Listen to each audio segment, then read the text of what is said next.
What's good, YouTubers and YouTubettes? This is JBsports back again with another one. TGIF. Thank goodness it's Friday. Payday. I just got paid.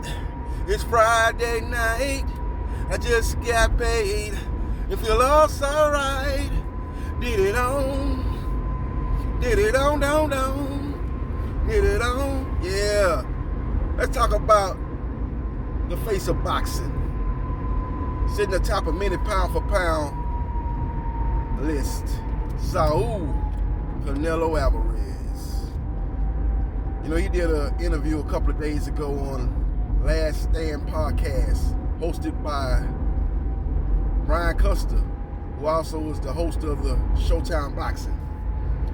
And he made some interesting comments, man. When they went to the fans' questions, one of the fans asked him who would he prefer to fight between Jermall, Lions Only Charlo, who holds the WBC middleweight title, and David Benavidez, who's a former two-time super middleweight champion. Now we know the first time he lost his belt because he went on a cocaine binge. Basically what happened. Lost his belt. Now the second time he lost his belt on the scales. But he is a formidable super middleweight contender. And Canelo Alvarez did not hesitate. He said Charlo. He'd rather face Charlo than Benavidez if he had to choose between the two.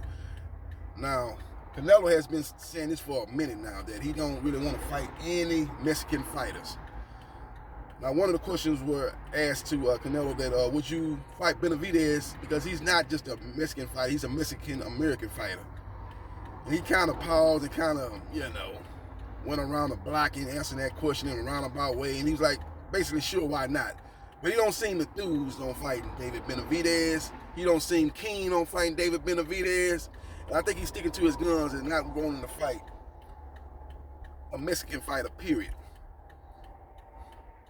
Even if it is a Mexican-American fighter. He's got Mexican descent. He's identified as a Latino fighter. I don't think Canelo Alvarez wants to fight him. With that being said, if Canelo Alvarez is successful November 6th and becomes undisputed at 168 pounds, I think his next fight likely will be against Jermall Charlo. 5 de Mayo 2022. They're just going to be the next moves, Now, if he goes back to the zone, then you're talking about most likely fighting Dimitri Bivol, who is the WBA light heavyweight champion. But make no mistake about it, he's going to make more money fighting Jermall Charlo. That's been proven in this negotiations with Caleb Plant. And he was negotiating with Dimitri Bivol when the negotiations fell apart the first time with Caleb Plant. That the money that the PBC is throwing at Canelo Alvarez is much more significant than the money that the zone was throwing at him. That's why when they went into a bidding war to secure the Canelo Plant undisputed fight, that Canelo Alvarez went to the direction of the PBC because they was offering him more money. And as reported, they was offering him $50 million guarantee to fight Caleb Plant.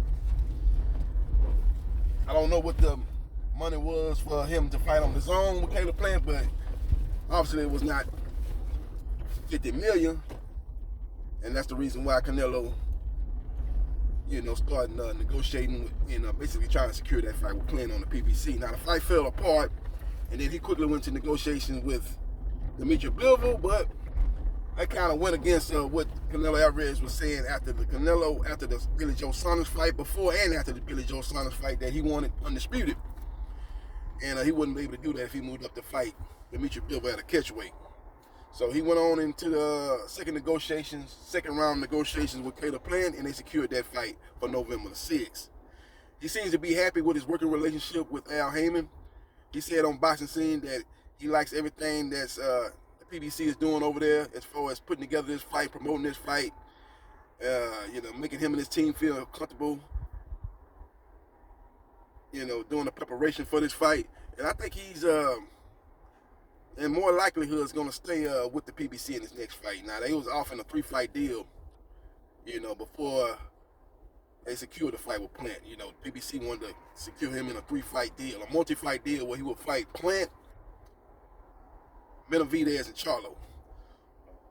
Based on what Canelo said about Benavidez and Charlo as potential opponents, maybe they skip Benavidez. Maybe it's Plant, Charlo, and maybe Errol Spence Jr. Maybe that might be the de facto 3-fight deal that he has with the PBC.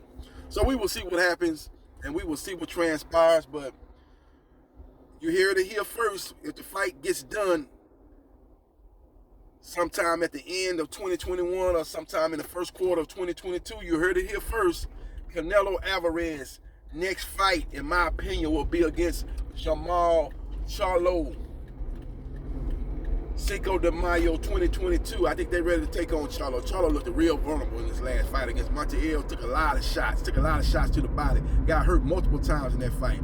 That was an action-packed fight.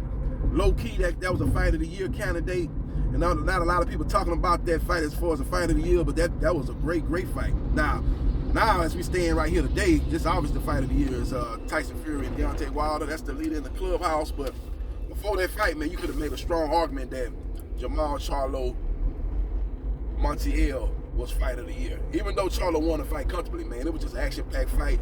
Montiel ate a lot of punches, kept coming forward. He was straight out of a Rocky movie, the way he fought and the way he got punched up in that fight, and where his face looked after that fight, and he just kept coming forward, man. That guy definitely earned himself another big fight on Showtime with the PBC. So we will see what happens. We will see what transpires. As far as the matchup goes, Jermall Charlo's got to establish the jab. He's got to establish the jab, man. He's got to make Canelo pay when Canelo tries to close the distance. If he's not able to do that, Canelo's going to do like he did with all his several opponents here recently, especially since he's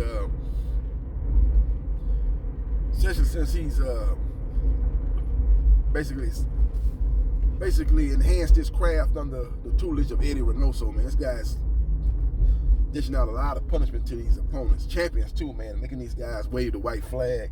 Guys like Callum Smith, he broke Billy Joe Saunders' eye socket, dismantled Abney Uniman, you know. So those guys didn't have the power to hurt Canelo. They didn't have the skill set to keep Canelo up off of him. And one thing about Jermall Charlo, he has a good jab, but to me, he don't have devastating power, man. You need one hit or quit of power on the Canelo Alvarez, man. You got to hit him with some shots that's gonna knock him down or drastically hurt him. If you're not able to do that, you're gonna have problems with Canelo Alvarez. He does a good job of cutting the ring off. He's a great body puncher. He's a guy that's got good head movement. He's a great counter puncher. And he's a guy that's basically is able to systematically break you down. And that's what he's able to do with Callum Smith, Billy Joe Saunders, you know, guys are at that level. And Jermall Charlo's definitely going to have to establish that jab. Jab, right hand. He ain't showed that type of power at middleweight. Now, he's going to be moving up to 168 in a potential matchup with Canelo Alvarez. So will his power that he didn't show at 160 all of a sudden show up at 168? Now, maybe he was getting weight drained. Maybe he's really too big for that weight. He's just been trying to, you know, drain his body to get down to that weight because he's a champion. He don't want to just give up the belt like that. He's the WBC champion. It's prestige that come with that. Maybe he wants to, you know, continue to successfully defend his title. Maybe he might be much stronger at 168. Who knows? But that's the best case scenario for Jermall Charlo. I look for Canelo Alvarez to beat Jermall Charlo in a rematch. I look for a late stoppage. The type of shots he was taking from Montiel, he was getting hurt. He can't take them type of punches from Canelo Alvarez, who's a much stronger puncher than Montiel.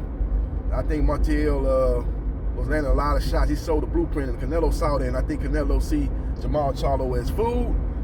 You know, hopefully Charlo will put on a better performance in the Montiel fight.